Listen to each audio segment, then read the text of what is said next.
where you were when you first saw the Eldrazi? When you first saw not only the art for something like Emrakul, but when we finally saw the card? This video is brought to you by CoolStuffInc.com, so use the link in the description below or the code KENOBI at checkout to get 5% off your order and help to support the show. Welcome back to another Storytime video with Vince, Big Papa PK. It's me, the greatest beard in esports entertainment. Have you ever taken a break from Magic? It's something I've been meditating on a bit recently with the state of how Magic has been. We've gone through some pretty rough spots in the last few years with more bans than ever and power creep up pipe. And ultimately, because my bread and butter now, my living is dependent upon Magic primarily, there are other things I do videos on, but Magic is the big one, right?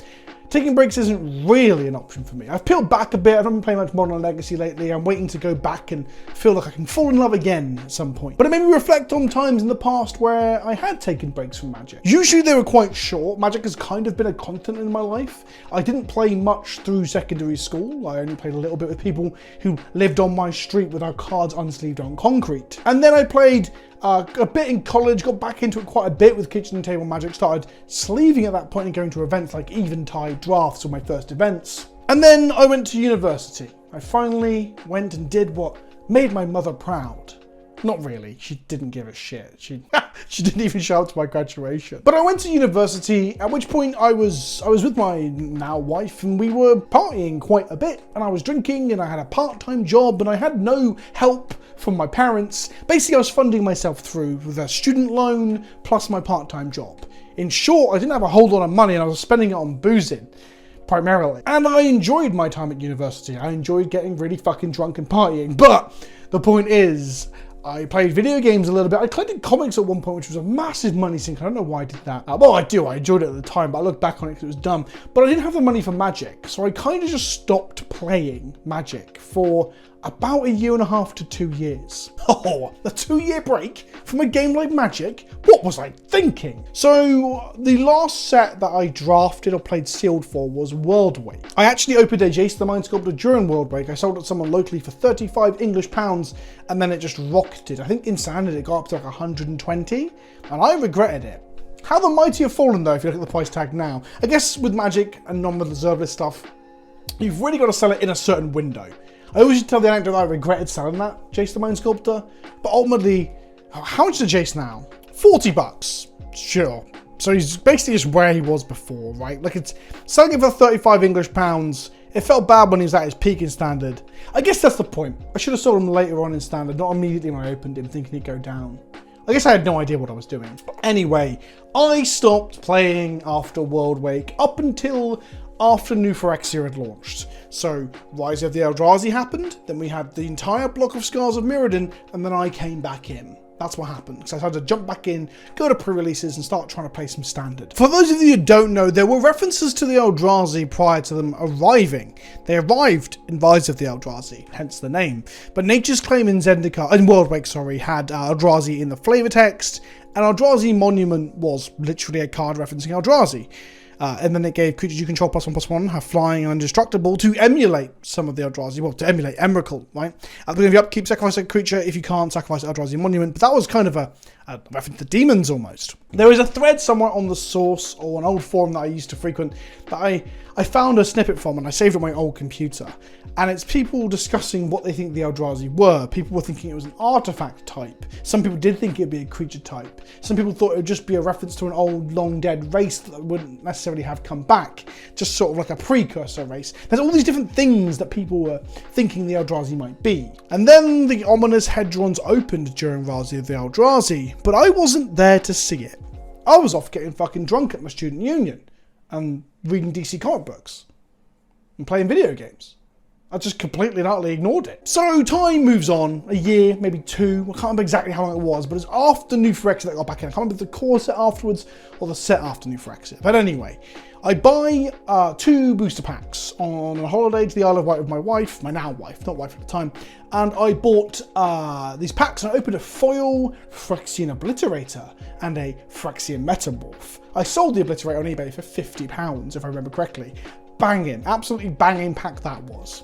And that was it. I bought packs from a random shop and I was back in. I also got a lot of unhinged packs from that same shop, I think, that I didn't actually open until much, much later with like a Chaos Draft with some friends. Anyway, I call up a friend of mine, Big Craig. Hello, Big Craig, if you're watching this, or someone reminds you of my existence and links this to you. We're driving in his car to a pre-release down in Portsmouth. I think we're going to South Sea Models. I could be wrong on the venue. It might have been at the University of Southampton, but it might have been South Sea Models from Portsmouth. And I just basically asked him, without having had a look myself, because I wasn't really frequenting Magic websites back then, or being on social media about Magic at all. I don't think I had a Twitter account at this point, or I just made one to follow Day 9 because I was playing a load of StarCraft when I was at uni. Maybe I had Twitter, but there's no Magic Twitter that I was involved with. I say to him, what's happened in Magic? And he says, we went back to Phyrexia, or went back to Mirrodin, should we say, and it became Phyrexia. And he tells me about Koth and Venser and Khan, all these names I'm not really familiar with. I'm familiar with Khan and Venser because of Time Spiral and the Khan cards when I was a kid, but I don't know who Koth is. He's telling me all this stuff. And eventually we get onto this thing where I either say like, oh, what were those Eldrazi things? What were those monuments? What were the hedgerows? What was the mystery? Or he says, oh, it's one of these two. Either that or he says, oh, I guess I should, oh yeah, the Eldrazi. Do you know what Eldrazi are? And of course I'm like, no, I have no idea. I don't even think at that time I'd even remembered the references in Zendikar and Worldwake. I think I'd either asked what the combination of that setting was in the third set, or what Vise the Eldrazi meant, because I've probably seen that in boxes and shops. Or he'd said, do you know what Eldrazi are? So what he then does is he recites off what Emrakul the Aeon's Torn is. So keep in mind at this point, I do not know what this card is. I've never seen it. I may have seen the art on a booster box in the back of a Waterstone somewhere, maybe. But he says to me, oh, it's a 15 mana legendary creature Eldrazi. Emrakul the Aeon's Torn can't be counted. When you cast Emrakul, take an extra turn after this one. Flying, protection from colored spells, Annihilate at 6. When Emrakul is put into a graveyard from anywhere, its owner shuffles his or her graveyard into his or her library, adds a 15/15. I don't believe him. I literally say, no, you're having me on. Fuck off. That cannot be real. I do not believe you. And I remember this very clearly because he laughs and tells me to look it up. And I think at this point, I got my first smartphone. I got my first smartphone the first year of university. So I had an iPhone 4. Yeah, that's right. I'm putting all the pieces together and giving you a real good picture. That's how long ago this was. So I get my little iPhone 4, which is about the size of my arsehole. It was a tiny little phone. I look it up and I see Emrakul by Googling it on my terrible 4G that I had, 3G at the time, my contract. And I see Emrakul for the first time and I read it. And I realize like, Craig is not taking the piss. This is a real thing. And this is Magic now. We have 15/15 flying, colourless Annihilator creatures. It's really funny to put into context at the time. This was just exciting and wild. But by modern standards, I guess, if this happened now, people like me would make videos being like, what the fuck is going on? So the Eldrazi had come and they had landed. And it was wild. But I had missed the wildness. I missed it by like 3 or 4 sets. Because I was off being at uni and being a poor student. I just looked it up. It was Innistrad. It was the Innistrad pre-release. Because I remember I got a Delver of Secrets and I was equipping it, not because it was good, I was playing Unlimited and people were telling me not to play Unlimited. And they were correct. Delver of Secrets is bad Unlimited. But I was bad then. I was worse than I am now. And I had a Moonsilver Spear or whatever it was. Although no, Trepanation Blade? One of the equipments from Innistrad, I forget which one. That was my limited deck. I played a bit of standard around then. I got Emrakul by the Mono Green Primetime deck, if I remember correctly. I played a bit of Black White Tokens, borrowed off of Craig. And I think I borrowed like a pod deck off someone else as well, if I remember correctly. And then when RTR landed, I started to really get into standard and ended up playing Abzan Reanimator. Yep, and then I started to make YouTube videos not long after that. Actually, I think Theros had dropped and I started to make YouTube videos about Magic, and there we go. The precursor to it all. I'm not saying Emrakul caused all of this. I'm just saying it's really funny looking back that Emrakul is now the backbone of Magic in some ways. Well, that's a bollocks statement. It's not the backbone of Magic, but it's such an iconically powerful and ludicrous monster. It's like, it's what you show new players to get them excited about how big and ridiculous creatures can be.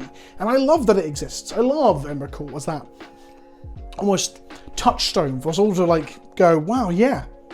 That's a huge bitch. So I thought I'd just regale you with the time that I was a fucking scrub. I couldn't afford to play Magic. I came back and my world was rocked. My arsehole was tickled. My gooch was tingled. My enjoyment was pushed and my excitement was peaked. I don't know where I'm going with this, but I got very excited when I was shown what Emrakul was. So thank you, Emrakul, and thank you, Big Craig, for giving me a trip to drive me to the pre-release and talk to me about Emrakul. It was fun. Hope you're well, my friend.